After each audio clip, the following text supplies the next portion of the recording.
Bahasan pertama ya di maraton kali ini ya, di series kedua kita bahas 100 saham asik. Jadi YouTuber ya. Oke, terus ya di properti kita bahas 3, 6, 9, 12, 15 ya. Kurang lebih 15 saham. Ya dipantengin aja, siapin cemilannya. Oke, yang pertama kita masuk untuk si Bufa ya. Nah, Bufa nih right issue ya teman-teman ya, right issue. Nah, tapi tetap kalau misalnya buat saran Mas Emon buat teman-teman yang belum punya sebenarnya nggak usah lah dikejar gitu. Kenapa? Karena ya tinggal lihat nih, belum ada setahun ya naiknya udah ratusan persen ya, udah hampir 1000% ya, udah hampir 10x. Jadi daripada teman-teman sisa dapatnya kuah sayurnya doang gitu kan, dari pestanya lebih baik ya udah diamat-amati aja. Atau kalau misalnya Mas aku penasaran nih dengan skema right issue apakah sahamnya akan dibawa naik lagi, ya menurutku silahkan beli satu lot gitu ya untuk mencoba. Kenapa? Karena dari struktur pergerakan harga, iya memang ini tuh konsisten ya naik di sini. Teman-teman bisa lihat dan di sini sebenarnya ada potensi koreksi yang kalau dari technical ya ditunjukkannya dari stochastic slow yang sudah dead cross ke bawah. Jadi potensial dia untuk turun ada, tapi ya itu nih teman-teman yang pertama tahu dulu secara historical ternyata si Bufa ini tuh turunnya naiknya udah jauh banget dan sekarang koreksinya baru sekitar 9%. Nah, terus buat teman-teman yang udah dapat di bawah ya udah tinggal di hold aja. Kalau misalnya nanti potensinya naik lagi, teman-teman masih bisa dapat cuan. Tapi ya menurut Mas Emon yang buat yang belum punya risk to reward ratio-nya jadinya kurang gitu ya. Paling nggak begitu. Jadi ya palingan kita tinggal lihat ya dari foreign flow asing ya di Bufa. Ini teman-teman lihat nih, wah ternyata udah mulai buang nih dari berapa nih, tanggal 10 ya, meskipun masuk 15 tapi secara 2 hari berturut-turut tuh kebuang juga. Bufa punya di 900 gimana? Bufa kalau 900 ketika teman-teman sudah mulai tidak yakin dan akhirnya teman-teman baru sadar bahwa Bufa tuh naiknya sudah ratusan X dalam bahkan kurun waktu di bawah kurang dari 6 bulan, ya silahkan teman-teman perkecil portofolionya gitu ya. Untuk apa? Untuk mengantisipasi kalau turun begitu, atau teman-teman pasang SL-nya lah mau di mana gitu ya. Jadi sebenarnya ya hati-hati ketika dia dropnya lebih dari di bawah 850. Kenapa? Ada potensi ini untuk kembali turun lagi di bawah. Tapi ya kita kan nggak tahu nih, misalnya hari Senin ternyata masih di bawah naik, ya udah tetap congratulations buat teman-teman yang udah dapat di harga lebih bawah gitu ya. Tapi kalau menurutku sih ngelihat foreign flow-nya nih ya udah banyak yang keluar, jadi lebih baik berhati-hati gitu ya. Oke. So, next lagi kita bahas untuk si ini ya. Si siapa nih namanya, bentar. Si next-nya ya, yang nomor 2 ya, Pewon ya. Nah, jadi kalau misalnya dilihat sih dengan penurunan suku bunga ya, harapannya ya di Q1 tuh masih bagus gitu ya. Tapi ya kembali lagi teman-teman ya, properti nampaknya masih keseok-seok gitu, harga sahamnya tuh belum mau lah dia untuk naik, yang naiknya cuma sebentar doang. Jadi even waktu itu juga coba ya entry-nya di sini ya. Ini untuk re-entry di sini, hasilnya apa? Hasilnya cuma kena sampai di 376. Habis itu harganya udah nggak mampu lagi nih untuk naik lagi ya. Jadi sebenarnya dipantau untuk saham-saham properti. Simpelnya gimana? Simpelnya teman-teman bisa lihat sebenarnya dari stochastic slow ini. Jadi kalau kita ngomongin momentum yang diukur oleh stochastic slow di sini, kalau misalnya dia memang sudah masuk area oversold, bisa dipantau gitu untuk beli. Tapi ini tadi, selama dianya belum ngasih indikasi dianya datar di area oversold-nya, ini potensi untuk koreksi lanjutan tetap ada gitu ya teman-teman ya. Nah, sama nih kayak di sini. Ini juga kan kelihatan meskipun kalau misalnya potensi turun dari atasnya relatif kecil ya, cuma 6%, tapi di sini nih ini kelihatan dia drop dari 362 gitu. Jadi ada potensi sebenarnya untuk melanjutkan penurunan lagi ke bawah, kemana? Ke dekat 352. Jadi antisipasi sebenarnya jika yang namanya Pewon itu untuk turun lagi ke 352. Jadi sebenarnya kalau misalnya kita ngomongin basis area ya, misalnya nih kita hapus semua, nah teman-teman sebenarnya bisa ngelihat nih yang namanya Pewon ternyata bergerak di harga yang relatif sama, yaitu ada di range berapa nih? 348 sama 348 ya, Mas Emon tulisin ya. 348 sama 394. Jadi di sini kita tahu ternyata si Pewon ini cenderung sideways. Disinilah yang kita lihat dari sejak bulan Juni, apakah kecenderungan banyak yang mengakumulasi di sini. Kalau misalnya di sini mengakumulasi, area terbaik teman-teman untuk kembali beli adalah di 348 gitu. Jadi biarin dulu dia turun, seandainya dia masuk ke 348, maka ya ada potensi untuk naik lagi gitu ya. Nah, di sini ya coba kita cek dulu aja, apakah asingnya ada yang masuk untuk di P1 atau enggak gitu ya.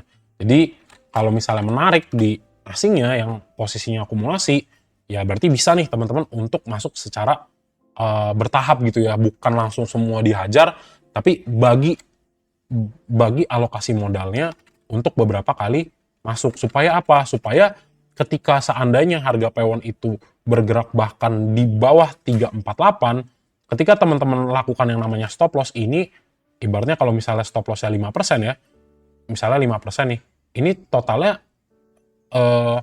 kalau dibagi 4, ini kan masih berapa?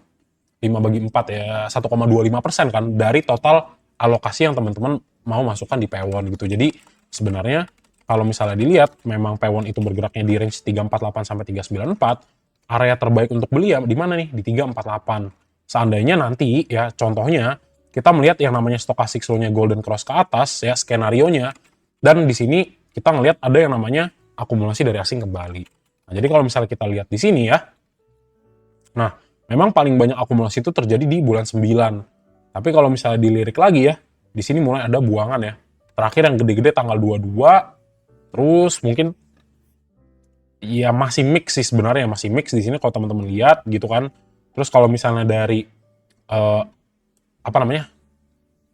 Foreign flow-nya ya, ini asingnya masih di kategori jual gitu. Jadi tetap wait and see dulu, bisa dipantau. Kenapa ya? Karena kalau misalnya teman-teman lihat secara teknikal ya, diskonnya P1 itu dari 2024 kemarin ya udah 32%. Lumayan gitu untuk dijadikan swing sebenarnya untuk saham properti. Gitu ya kurang lebih ya. Sama perhatikan juga nih area ini ya, nih. Karena dia baru tembus di 364, ya maka harus hati-hati nih, potensi turun ke bawah lagi ya. Lanjut, tapi kalau dia mau naik ya simpelnya, dia kalau bisa klaim 364-nya balik, ya potensi untuk ke atasnya malah makin tinggi. Gitu ya skenario-nya ya teman-teman ya. Oke, next untuk saham ketiga kita bahas CTRA. Gitu. Jadi, kalau misalnya teman-teman lihat analisa ini dan analisa ini, wah kayaknya kurang ya mas ya, lebih baik di skip gitu. Jadi, di sektor properti udah bisa teman-teman bandingin nih, wah ini udah oke nih, wah ini belum oke nih, wah aku yakinnya di sini nih, gitu ya. Jadi tak bahasin satu-satu. Nah kemudian untuk CTRA teman-teman, nah untuk CTRA apa? Nah ini sebenarnya menarik ya, ini sebenarnya menarik. Kenapa? Karena ya kita lihat aja nih. Nah teman-teman pernah lihat nih structure yang terbentuk dari si CTRA ini ya, di sini sejak 2022 emang dia naik nih. Tapi bisa dilihat kan, yang namanya saham properti itu naiknya kurang lebih agak choppy ya. Bukan, agak lama ya dia. Retest baru turun gitu kan. Jadi teman-teman tahu nih, kalau teman-teman mau masuk di saham properti, indikasinya emang untuk naiknya agak lama. Nah kalau di sini untuk CTRA, dia itu sebenarnya balik lagi ke 850 nih.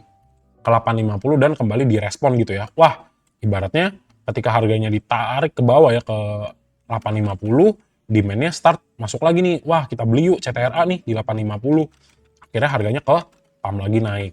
Terus apa? Terus ternyata secara teknikalnya dari peak-nya itu di harga nggak peak sih, ya kurang lebih dari time frame yang kita persempit lah ya. Kalau misalnya dari bulan Agustus, dia koreksi sudah sekitar 20-an% gitu. Jadi apakah bagus? Ya kalau nanti ada dukungan fundamental juga ya ini bisa jadi bagus gitu ya. Dukungan berikutnya lah. Nah terus kemudian teman-teman pahami juga, oh ternyata ada satu lagi nih area bottom yang harus disentuh. Di area mana nih? Di 700. Kapan si 700 ini kesentuh gitu ya. Jadi nggak wah langsung turun dong. Enggak. Tapi kalau misalnya ke 700 ada potensi. Kalau apa? Kalau nanti kita ngelihat yang namanya 850 ditembus lagi ke bawah. Wah, nembus nih. Drop nih dia di bawah 850. Nah, di sini baru potensi untuk kembali lebih turun, potensinya akan besar. Tapi ya kalau misalnya balik lagi kita ngomongin stochastic slow di sini ya, teman-teman ya. Nah, ini kan kelihatannya apa nih? Nah, kelihatannya ini sudah sangat ya udah kurang lebih oversold lah. Di sini udah turun-turun terus, di bawah naik sedikit, kemudian ditarik lagi ke bawah. Masih memang wait and see, kecuali kita melihat untuk asingnya tuh melakukan akumulasi gitu ya. Nah, nextnya kalau kita lihat CTRA, nah ini teman-teman lihat nih, 1, 2, 3, 4, 5. Nah, ini secara bertahap asingnya tetap terus keluar, meskipun ya di sini ya di tanggal 13 dan 14 masih ada asing yang kembali masuk. Jadi dari bar chart ini juga teman-teman sebenarnya bisa lihat, oh masih dalam fase distribusi. Nah ini kemudian dilihat lagi nih, apakah besok memang masih ada pembelian lagi atau enggak dari asingnya ya. Tapi kalau misalnya teman-teman lihat garis yang biru ini, sebenarnya udah kelihatan nih, wah ini kayaknya sudah jadi benar-benar titik terendah di mana asingnya terus keluar gitu ya. Nah dia ya relatif sih buang-buang terus ya. Ini kan sebenarnya tinggal nunggu momentum gitu ya. Tapi ya mungkin sedikit ya bandarmologi kita coba ya untuk CTRA. Nah kalau kita ngelihat di tanggal per seminggu ya. Nah ini tanggal 14 ada aku BK ya masuk. BB tapi tipis-tipis, XLYP-nya udah keluar juga. Nah, kalau properti bukan langsung beli ya teman-teman ya, belum tentu langsung beli. Kenapa ya? Karena kalau dibandingkan seminggu aja YP, XL sama PD-nya masih banyak ya. Ini akan sulit sekali untuk diangkat gitu ya. Gitu, oke?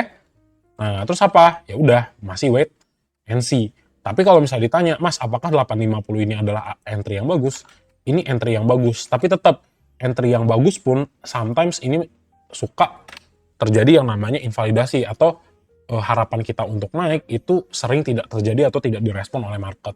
So that's why kalau teman-teman mau consider entry di 850 ya tetap pasang yang namanya stop loss ya. Gitu. Jadi kalau misalnya kita lihat dari foreign flow-nya ya apa? Ya karena misalnya pertimbangan teman-teman, wah ini asingnya udah kembali masuk nih. Jadi ya tinggal ngapain? Ya udah tinggal tunggu untuk masuk kembali, tapi ingat kalau nanti 850-nya tembus, teman-teman sudah tahu, oh aku harus jaga-jaga nih, siapa tahu harganya turun, jangan sampai aku nyangkut di yang namanya CTRA gitu ya. Oke, nextnya, wait, mana nih? Nah, yang keempat ya, KPIG. Nah ini KPIG setauku dia udah keluar dari MSCI ya, jadi hati-hati teman-teman ya. Hati-hati nih baru keluar kemarin, coba kita pantau dulu untuk ininya ya, asingnya kita coba lihat ya. Nah ini, iya bener sih kalau misalnya KPIG kalau dilihat-lihat, ya ini buangan barangnya udah terus-terus terjadi kan. Dan yang paling besar masuk lagi 10M, terus masuk lagi terus kemudian buang. Nah sebenarnya dengan kocokan atas bawah gini ini nggak enak ya dilihat. Dan juga kalau misalnya teman-teman lihat pergerakan harganya ya di situ-situ aja kan. Berarti sebenarnya yang namanya teman-teman lihat KPIG itu relatif lah ya. Relatif sedikit apa nih? November 11 bulan 10, 11 bulan 10. Ya. Ini sedikit membingungkan ya sebenarnya. Nah, tapi kalau misalnya di sini kembali lihat ya ternyata EP dan BK masih kompak beli nih ya. Dan ini si BK sama EP-nya jualan masih sisa. Kemudian BK-nya si beli. Nah, ini coba kita persempit ya per hari ini. Banyak beli EP, XL, XC, YP. Nah, ini hati-hati juga ya. Si aku jual. Tapi kalau misalnya kita mundurin ke tanggal 10, si BK-nya beli, si akunya jual ya kayaknya ya. Nah, CCIU, BQ. Jadi, tetap hati-hati lah mix di sini. Kenapa? Karena kita ngelihatnya sebenarnya in total ya masih distribusi gitu ya. Kalau misalnya teman-teman lihat dari sini nih. Gitu. Nah, terus apa lagi? Oh, KPIG ternyata kalau misalnya kita ngomongin secara teknikal seperti biasa nih. Strukturnya ya sudah top. Kemudian apa? Dia punya historis yang namanya banting-banting harga. Lihat lagi coba. Oh, harganya pernah jadi kayak zombie ya nih. Segaris dan tidak pernah bergerak. Jadi kalau menurutku ya, kalau misalnya udah tahu track record saham kayak gitu, aku lebih menghindari. Kenapa ya? Daripada terjebak, mendingan coba pilih saham pilihannya lebih sedikit, tapi probabilitas untuk membawa cuan itu lebih gede gitu ya, simple ya teman-teman ya. Jadi KPIG gitu ya, tapi palingan kalau misalnya mau sedikit analisa, ya selama dia masih bertahan di 143, ada nggak potensi untuk naik? Tetap ada. Tapi next targetnya kemana? Ya udah simple, ke 153 aja. Dia bisa klaim 153 ya dengan adanya asing yang kembali masuk dalam jumlah yang cukup besar dan membawa KPG naik, ini juga sebenarnya udah oke untuk teman-teman ini masuk. Tapi ya kalau teman-teman lihat ya lebih baik nggak usah gitu. Kenapa? Karena ada potensi kalau 143-nya itu turun ke bawah ya teman-teman akan lihat potensi penurunan lanjutan dari si KPIG gitu ya kurang lebih ya. Oke, nextnya. Jadi kenapa cepat mas dibahasnya? Ya kalau nggak ada potensi ngapain kita bahas lama-lama gitu ya. KPIG kemudian Mina ya. Nah untuk Samina EE juga ya nggak tahu ya aku perkembangannya ya. Nah, oke. Sekarang gini nih untuk yang namanya si Mina Kita rapiin dulu ya. Nah, untuk Mina kita lihat untuk topnya ya, kita bilang ya, untuk peaknya ya di sini kelihatan jelas nih ya. Di berapa nih? Di 236 gitu ya. Jadi oke, udah tahu nih 236 kemudian berapa sih kenaikannya Mina? Nah, Mina naiknya dari harga 67 udah naik 260%. Per hari ini kalau dari bottomnya sudah naik 170%. Jadi teman-teman sama inget ya. Oh, Mina tuh kurang lebih dari semester 2 ya, dari awal semester 2 sampai mau sekarang naiknya udah 200%-an nih. Berarti ada orang dong yang cuannya gede dong, ada orang dong yang punya barang multi bagger dong. Nah, berarti hati-hati jangan sampai teman-teman kena siram gitu ya. Nah, Mina, jadi kalau misalnya secara teknikal gini, Mas, tapi kan ini sebenarnya posisinya uptrend dan ada potensi naik, betul nggak? Betul. Tapi itu tadi, sebenarnya yang memperkuat, selain secara teknikal ya yang memperkuat lah ibaratnya, yang memperkuat lagi itu si bandarmologi. Sama apa? Sama gambaran atau candlestick yang terbentuk itu sebenarnya mencerminkan apakah si yang namanya Mina itu masih bisa naik apa enggak. Nah, jadi kalau secara teman-teman perhatikan candlestick bener-bener dalam ya, sama teman-teman perhatikan filosofinya ya. Nih, lihat ya. Ketika yang namanya Mina itu ditarik di atas 185, yang kita coba ambil sebagai area resisten di sini, lihat nih di sini. Nah, harga terus ditekan turun ketika melewati 185. Jadi tandanya apa? Tandanya selalu terjadi rejection atau yang namanya selling pressure itu sangat besar ketika harganya melewati 185. Nah, sebenarnya, tapi kalau posisi kayak begini, apakah dia bisa naik? Bisa. Catatannya apa? Catatannya dia harus bisa klaim harga 145 dengan candle yang solid. Yang menandakan apa? Bahwa memang pergerakan didominasi benar-benar sama buyers gitu ya. Jadi kan kalau yang namanya kita ngomongin yang namanya technical sebenarnya ya kurang lebih kita ngomongnya peperangan lah antara si buyers dan seller gitu kan. Kuat-kuatan nih. Si bull atau si bear siapa nih yang lebih kuat. Nah, di sini kita lihat memang harga dibawa naik, tapi kemudian itu cuma sesaat doang, habis itu dibawa turun lagi. Jadi teman-teman juga lihat nih, oh emang ketika kemarin harganya mendekati 185, di-reject lagi nih. Dan sekarang harganya turun lagi. Jadi sebenarnya kalau teman-teman lihat potensi yang namanya Mina itu untuk kembali turun ke 174, itu ya tetap ada berpotensi. Apalagi teman-teman lihat juga stochastic flow-nya turun lagi nih ke bawah. Jadi sebenarnya sudah dikonfirmasi. Nah, ini bisa jadi batal kalau teman-teman ngelihat asingnya masuknya gede secara akumulatif. Tapi apa? Sejauh mata memandang, ya sebenarnya ini masih mix gitu ya kan. Meskipun di sini sama di sini impas, ini sama ini bisa impas di sini. Nah, ini overall masih jual gitu ya. Nah, kalau memang mau entry, ya teman-teman harusnya entry di mana? Di 174 untuk day trade. Nah, catatannya untuk day trade bukan untuk di swing. Kenapa di swing? Ya karena teman-teman ngelihat posisi yang terjadi sekarang ini masih harganya naik, belum koreksi gitu ya. Tapi bisa naik gak? Ya bisa, tetap nggak ketutup kemungkinan gitu. Jadi kurang lebih seperti itu ya. Kalau misalnya Mas Emon ngeliatin struktur kayak begini, ya ini lebih baik aku nggak masuk gitu ya. Oke, kurang lebih gitu untuk Mina teman-teman ya.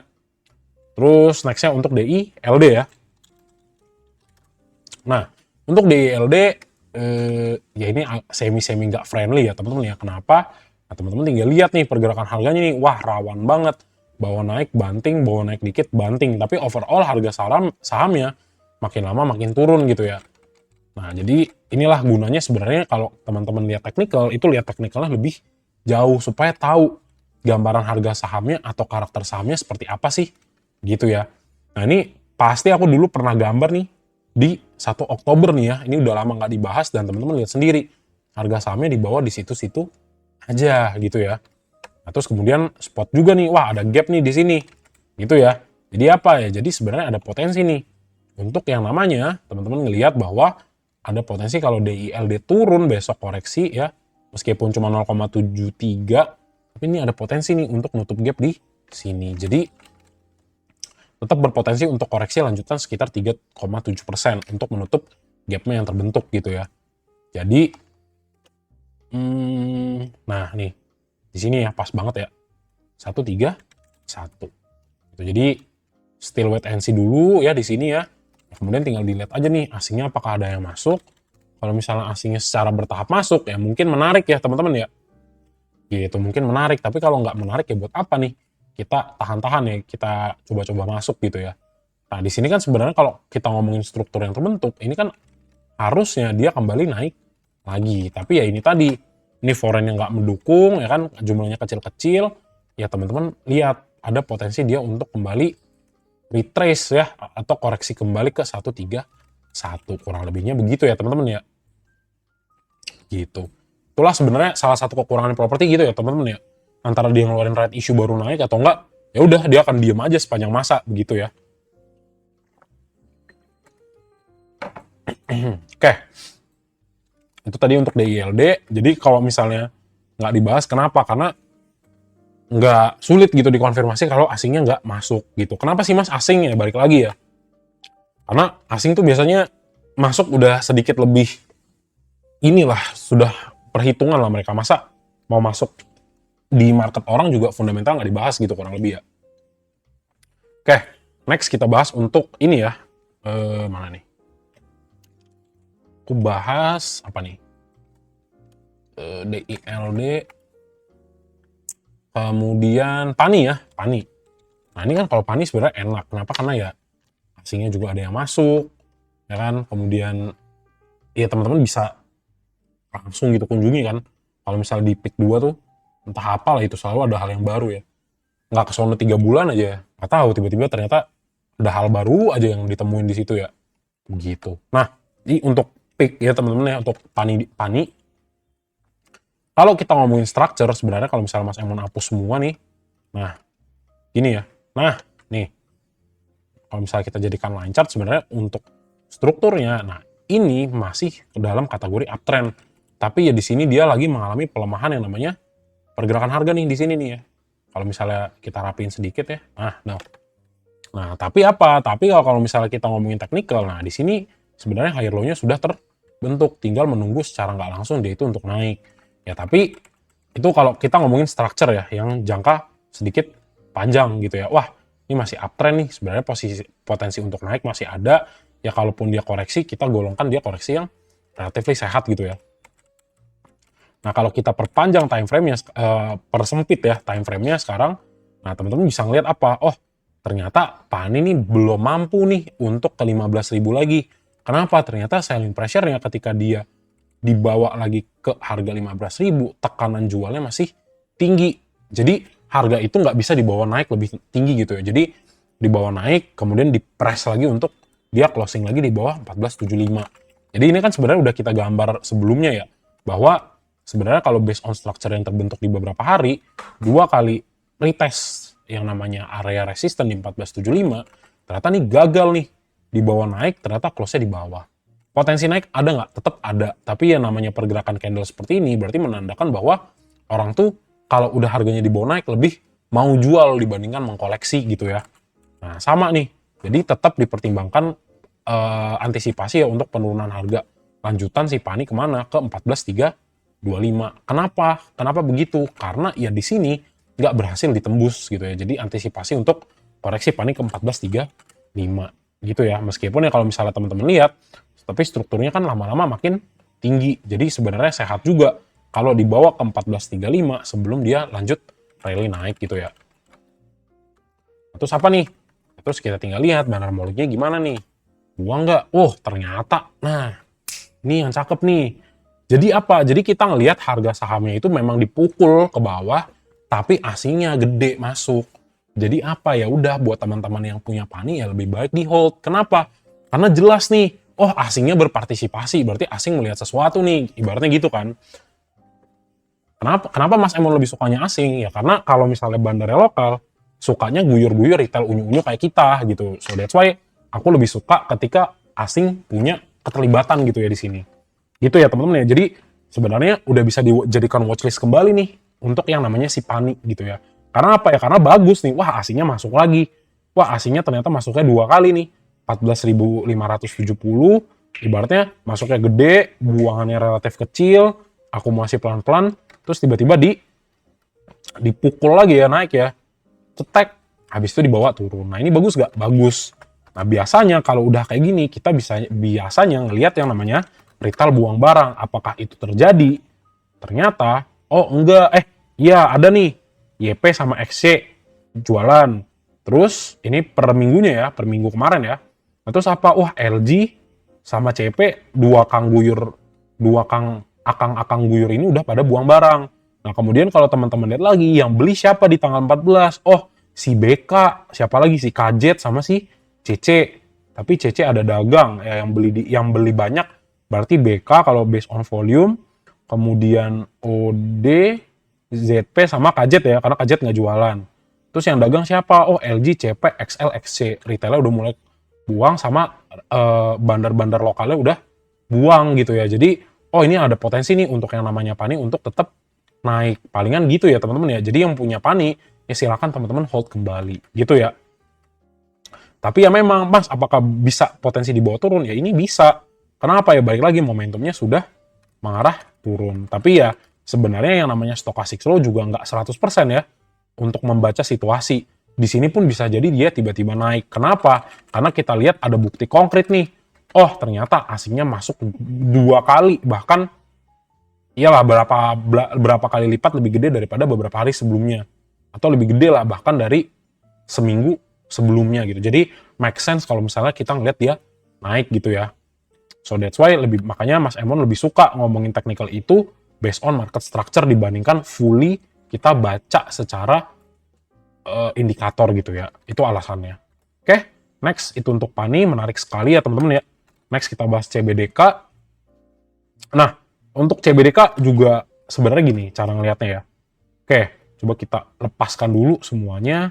Oh, CBDK IPO kapan nih? IPO Januari kemarin.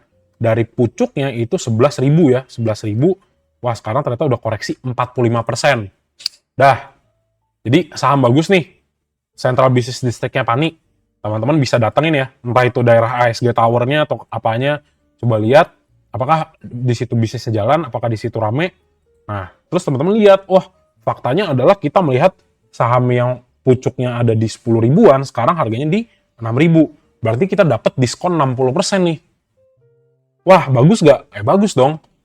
Kenapa nggak kita coba beli? Dan kalau teman-teman lihat, ternyata harganya sideway nih di sini. Nih, Nah, terus bisa lihat nih, daerah berapa aja nih tiba-tiba dibawa naik nih. 5.400, 5.500, 5.600. Nah, di sini ada gap. Kemudian di sini masih 6 ribuan. Nah, sekarang udah tahu nih, oke, saya tahu nih bagus. Ya kan, secara teknikal juga sebenarnya bagus, udah di bottom. Terus teman-teman lihat, oh ini juga nih. Kalau dari pergerakan harganya apa? Kita ngelihat bahwa yang namanya si CBDK itu sebenarnya secara nggak langsung ketahan ya di 6.300 nih. Ya kurang lebih ya. Kalau misalnya di adjust bisa nggak ya? Kalau di adjust, kita adjust ya. Areanya kita adjust.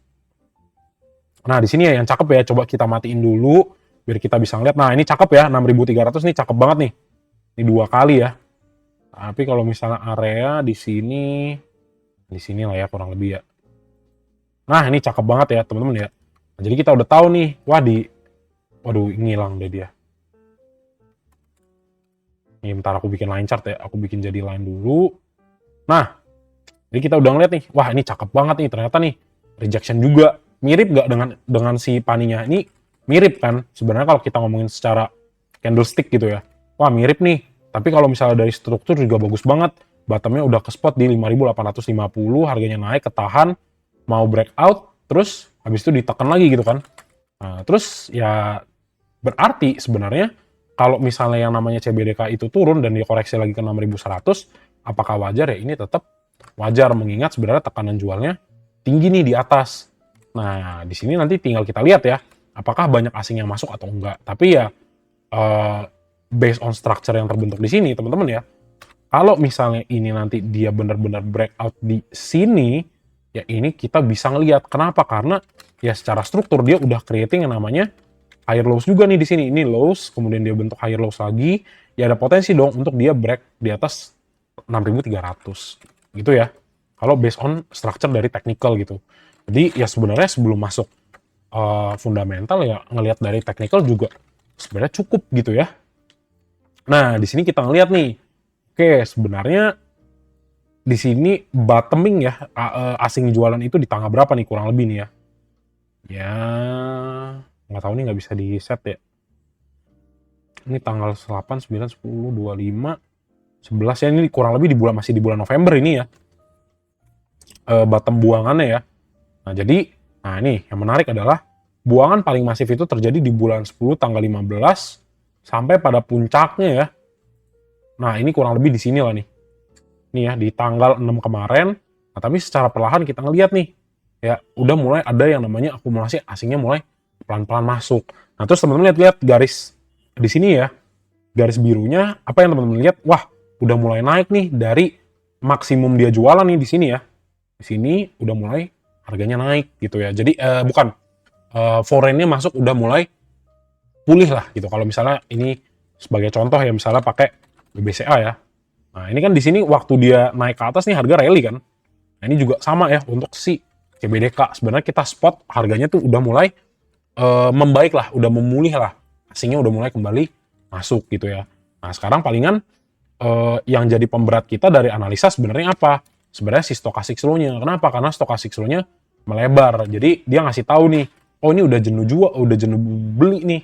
Jadi sepertinya masih ada potensi untuk gerakannya turun ke bawah. Ya sebenarnya dari technical juga serupa. Seandainya memang sebuah area resisten itu sulit untuk ditembus, maka alhasil kita akan melihat yang namanya koreksi gitu ya. Atau koreksi disertai dengan pergerakan harga sideways, menunggu momentumnya turun lagi ke bawah sebelum harganya kembali dibawa naik gitu ya kalau untuk skenario-nya. Tapi ya ternyata kita lihat nih, oh ternyata CBDK diakumulasi lagi oleh asing ya. Kalau misalnya kita lihat dari per tanggal 7 sampai tanggal 14 kemarin, ya ini kurang lebih teman-teman bisa lihat masih ada yang namanya net akumulasi secara seminggu gitu ya untuk foreign-nya. Jadi ya menurutku ada potensi lah untuk dia.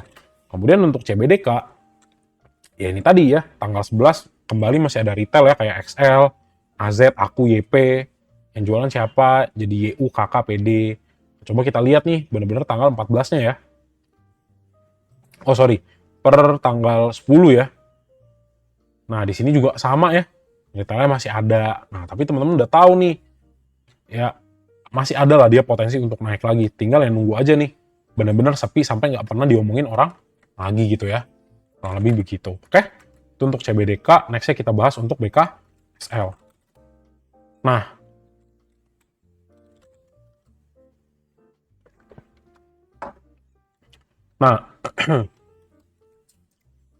nah untuk BKSL apa yang teman-teman bisa lihat di sini sebenarnya kita udah ngelihat ya, meskipun ini agak kurang bagus ya sebenarnya, saham-saham 100-an tuh rawan lah atau berpotensi ya di kocok atas bawah ya.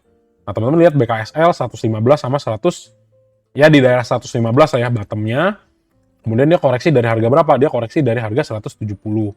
Nah kalau struktur ya ini bagus banget nih, dibawa naik bertahap ya, sampai pada akhirnya dia testing nih ke 115. Nah ini sebenarnya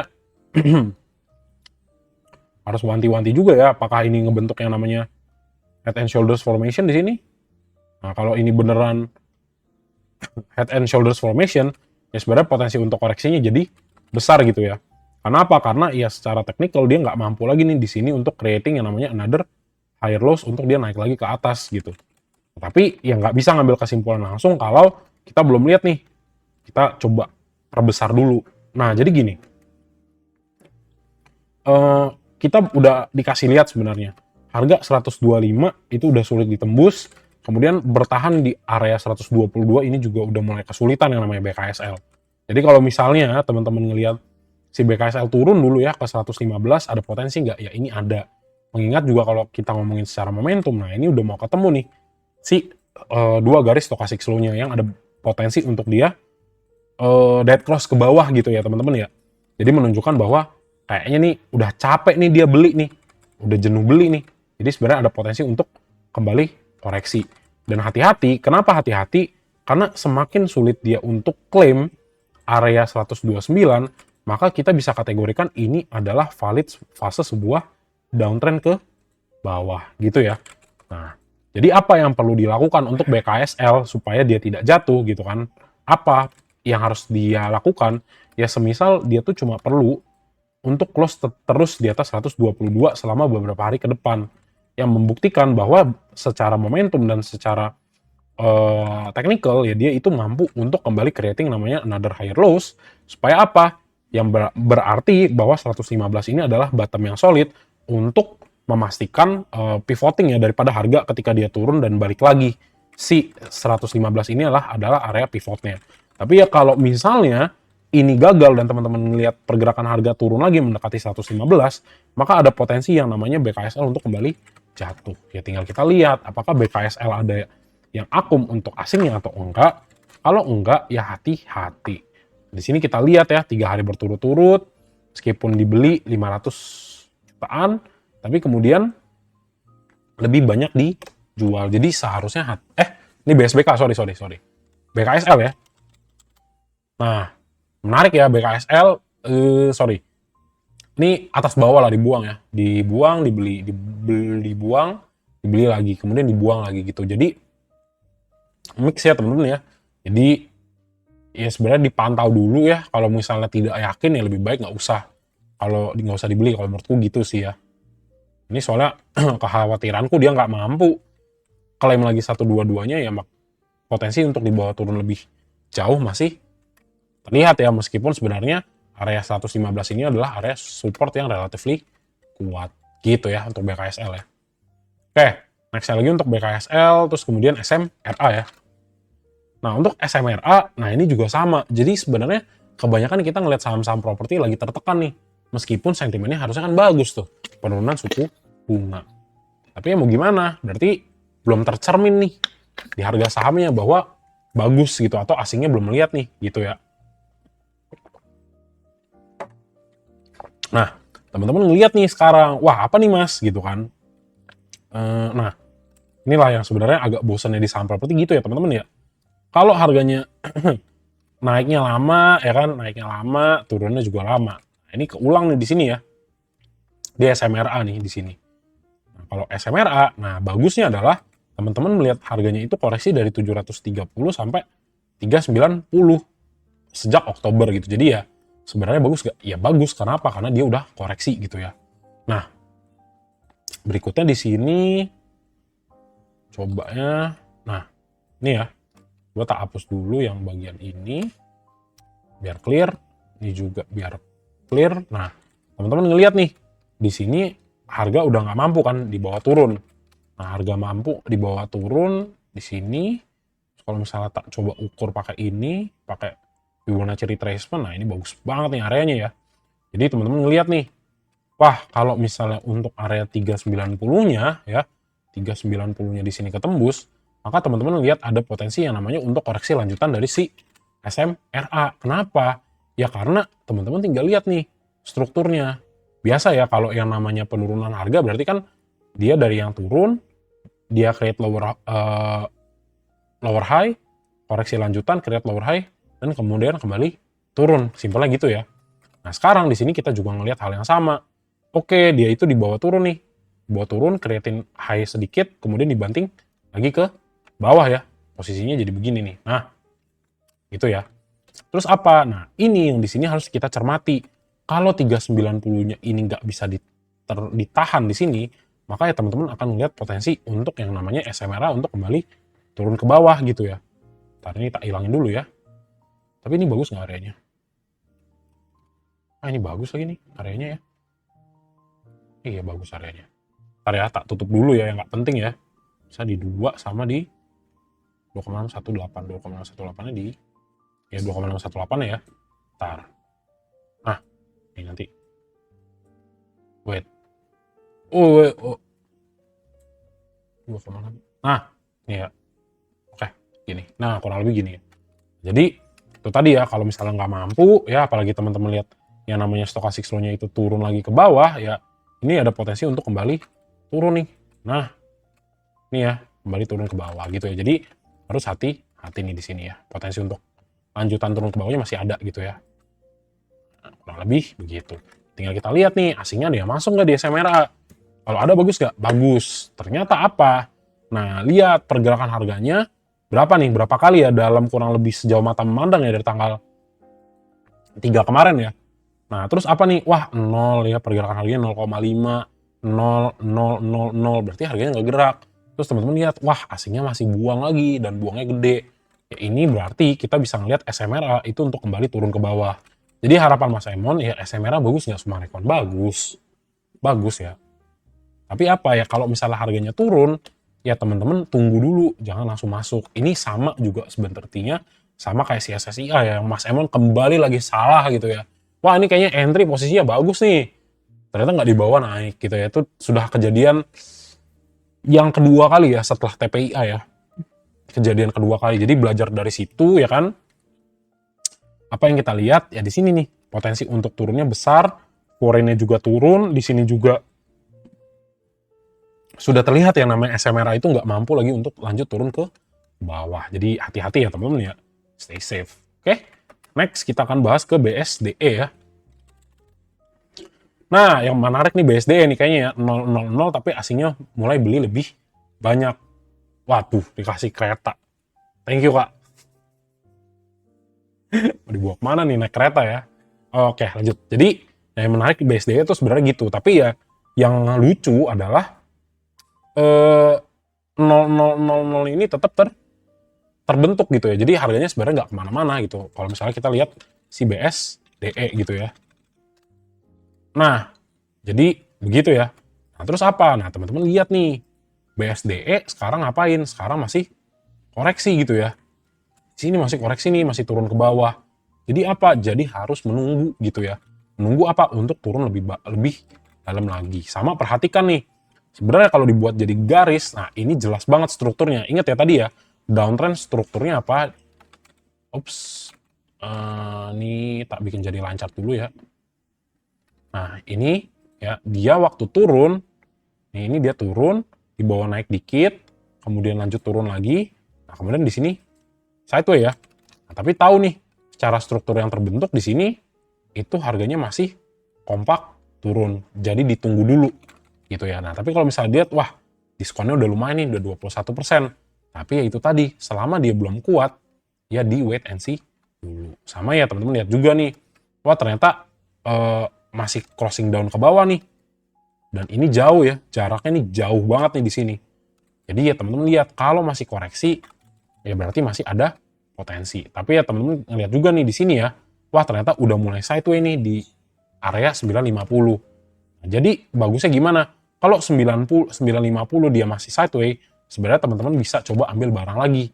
Tapi tetap perhatikan, kalau misalnya turun ke 925, apakah teman-teman mau coba antri lagi sebelum harganya terbang? Gitu ya. Jadi harus dipantau ya. Meskipun ya kalau misalnya dilihat 925 nih, areanya bagus banget nih ya. Beberapa kali jadi area support dan resisten ya. Jadi dia adalah sebuah batas lah ya yang sering berubah. Yang tadinya jadi support, jadi resisten lagi, dan sekarang jadi support lagi. Ini berarti area yang sering di retest. Jadi apakah ini bisa sebagai area entry? Ya tentunya bisa gitu ya. Kayak di sini nih ya. Nah, ini adalah area yang bagus. Tapi perhatikan juga, karena momentumnya belum, ya teman-teman mungkin bagi ya kalau emang mau entry di BSDE untuk beberapa kali masuk. Jadi apa? Seandainya misalnya tiba-tiba nyangkut, ya teman-teman masih punya modal untuk nambah muatan. Kurang lebih seperti itu. Jadi ini menarik ya BSDE ya, tiba-tiba akumulasi asingnya dari tanggal 12. Palingan tinggal kita lihat aja ya. Untuk BSDE per tanggal 10 ya. Nah, ada yang akumulasi siapa? YO. Siapa YO? Nggak tahu ya. Bandar yang jarang kita dengar. Kemudian ada PD, ada AT yang nggak tahu siapa. YPXCOD. XL mana XL? Nggak ada. Yang dagang siapa? YU, aku, ZP, sama si CP. Jadi sebenarnya masih mix nih ya. Ada XL ya, buang barang. Masih mix. Tapi ya teman-teman tahu nih, wah kayaknya memang udah mau bottoming ini. Kita udah ngeliat juga beberapa kali asingnya itu udah mulai masuk. Coba lihat tanggal 3. Oh, si YO kompak nih. Dari minggu lalu udah mulai akumulasi. Jadi mungkin teman-teman bisa coba nitip sendal dulu ya, beli satu lot ya untuk mantau nih.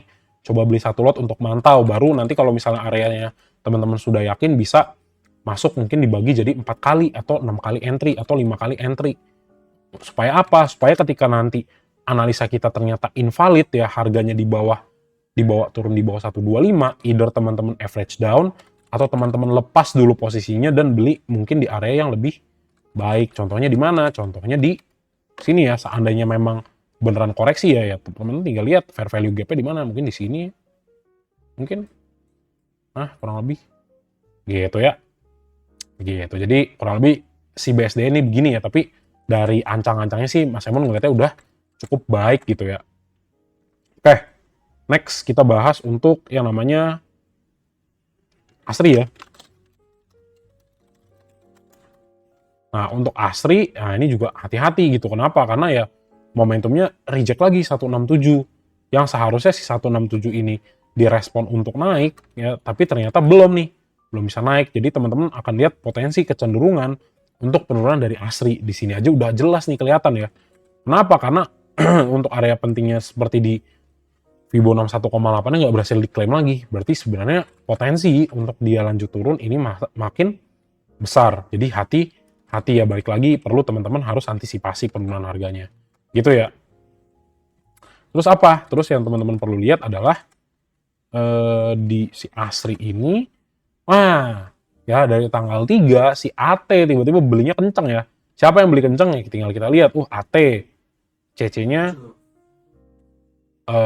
beli dan jual. Oke, DX beli, BQ mix ya, jualan dan gak jualan. XL-nya rame ya, beli dan jualan sama beli juga, ada PG juga. Tapi yang paling dilihat di sini sebenarnya sih AT ya, dari tanggal 3 beli terus. Coba kita lihat dari tanggal 10 nih ya, bandarmologinya. AT masih kompak beli, XL-nya juga beli, DX juga beli. Nah, yang jual siapa? SQ, ZP sama GR. Jadi ya fokusnya mungkin pada si ini ya yang menarik ya, si AT. Tapi ya kalau misalnya based on foreign flow coba. Nah, ini asingnya belum masuk. Jadi tunggu dulu gitu ya.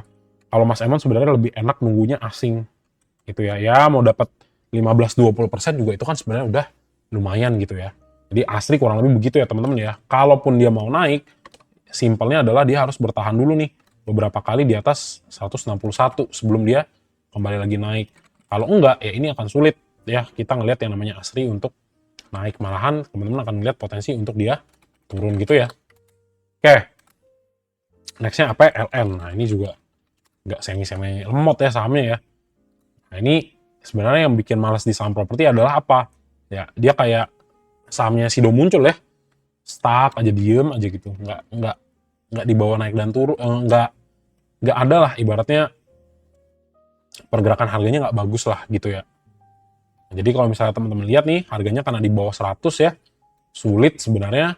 Dan hati-hati ya, jangan dipilih yang seperti ini. Kenapa? Potensi teman-teman nyangkut itu lebih besar kalau menurut Mas Emon gitu. Jadi kalau misalnya apakah ini retail friendly ya, ini tentu tidak retail friendly gitu ya teman-teman ya. Nah terus apa nih di sini?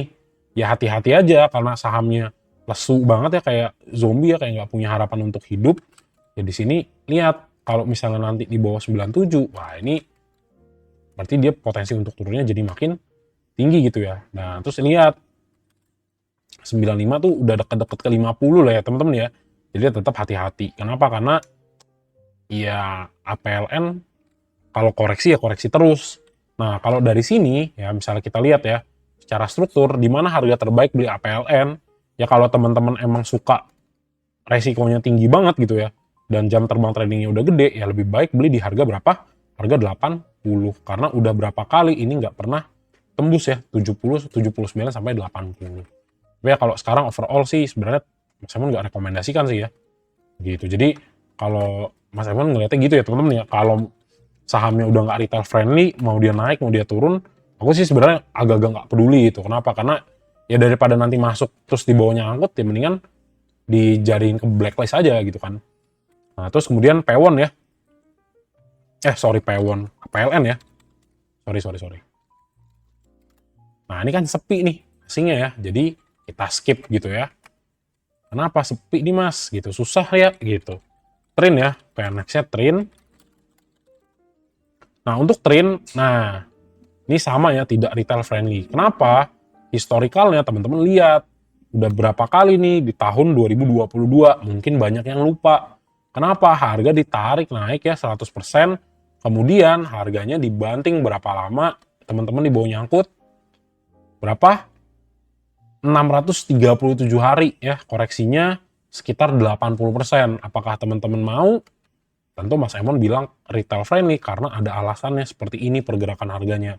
Jadi kalau teman-teman lihat tren, ya either teman-teman siap untuk jadi zombie, silahkan masuk. Tapi kalau misalnya enggak, ya Mas Emon cuma bilang ya ini enggak retail friendly. As simple as that gitu ya. Terus kalau misalnya dilihat dari pergerakan dari 116, di bawahnya sudah 300%.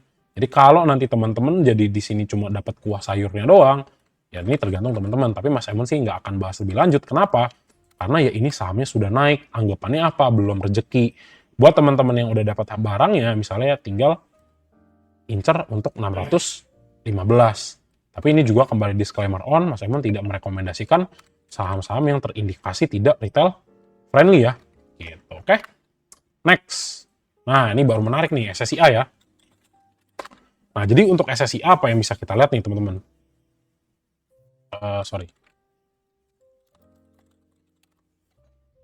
Nah, untuk SSIA ya, ini kembali sebenarnya masih fase koreksi sih. Aku agak sedikit memaksakan aja, seharusnya belinya lebih bagus tuh di harga 1475. Kenapa ya? Mengingat juga kenaikan harganya dari si SSIA tuh gede juga ya. Kurang lebih dari mana nih? Dari 30 April ke Juli 2020 ke September itu 200-an%. Kemudian di sini memang kita ngelihat udah koreksi sekitar 48%. Ya kalau misalnya kemarin sih aku mencoba untuk coba beberapa kali masuk ya. Dan di sini sebenarnya tidak direspon. Inilah kesalahanku ya. Kemarin ya tidak menunggu dulu begitu kan. Jadi ya even Mas Emon juga bisa salah ya gitu teman-teman ya. Tapi ya di market ya kita harus belajar terus gitu ya. Nah ini juga terus kita lihat ya. Wah harganya turun terus koreksi. Meskipun ya kita udah tahu dia koreksinya udah cukup dalam. Nah palingan kalau di sini ya kita tinggal lihat aja untuk yang namanya SSIA ternyata apa? Ternyata meskipun kita ngelihat yang namanya harganya itu turun, ya kan? Yang harganya itu turun, ya. Tapi teman-teman lihat nih, wah asingnya kompak masuk. Kurang lebih kapan? Kurang lebih dari tanggal 11 sampai sekarang gitu ya. Jadi potensi untuk naiknya ada nggak? Kemungkinan ada. Tapi kita cek dulu nih untuk SSIA ya. Nah yang beli siapa? Nah, yang 0 nih DP. Terus yang kecil yang gede lagi siapa? YU kalau dari tanggal 10 ya. Per minggu kemarin. Yang adalah keselip-selip ya, ada YP masuk, ada XL, ada XC. Jadi kalau misalnya ngelihat udah kayak begini, biasa ada XL, XC, YP di top 1, top 2, ya sebenarnya potensi untuk jualan asingnya malah bandar-bandarnya malah makin banyak. Contohnya kayak OD, HP, CC, PD. Gitu ya. Sama kalau misalnya kita perbesar lagi dari tanggal 3, ya ini udah retail semua gitu ya. Si YP, XL, SQ juga sometimes retail, XC juga udah melihat hal yang sama gitu ya. Jadi sebenarnya harus wanti-wanti nih, kalau misalnya sekali lagi koreksi. Tapi ya kalau misalnya kita ngomongin secara foreign flow, ya ini masih ada sedikit kesempatan ya untuk SSIA dibawa kembali naik gitu ya. Tapi ya ini nih sulitnya nih. Harganya terus ditarik untuk turun. Sama juga sebenarnya stokastik flow-nya menerjemahkan hal yang sama nih. Sulit ya untuk naiknya. Jadi tekanan jualnya kembali tinggi, makanya sebenarnya stokastik flow-nya kembali dead cross lagi di posisi ini. Gitu ya. Nah, sebenarnya kalau menurut Mas Emon untuk target yang paling bagus untuk ngebeli itu adalah di mana? Ya either 1565 beli lagi atau cicil di 1475. Kenapa ya? Karena ya area itulah sebenarnya yang cukup pas gitu ya untuk nguji-nguji area beberapa kali di sini support and resistance yang sebelumnya. Sama kalau misalnya ngelihat lagi untuk sedikit lebih ekstrim, ya bagus banget belinya di 1300. Tapi ini tadi kita nggak tahu kapan dia bottoming, jadi belilah secara bijak gitu ya. Caranya gimana? Caranya dicicil dengan beberapa kali masuk. Supaya seandainya di sini itu teman-teman nggak puas, ketika teman-teman melakukan yang namanya stop loss, teman-teman bisa ibaratnya kerugiannya nggak begitu gede gitu ya. Jadi sebenarnya SSIA tetap jadi watchlist, tapi di sini kita belum lihat ya. Secara momentum tuh benar-benar dapat yang bagus, ini masih belum, kurang lebih gitu ya. Oke, itu untuk SSIA, jadi kurang lebih gitu ya teman-teman ya untuk satu sektor properti.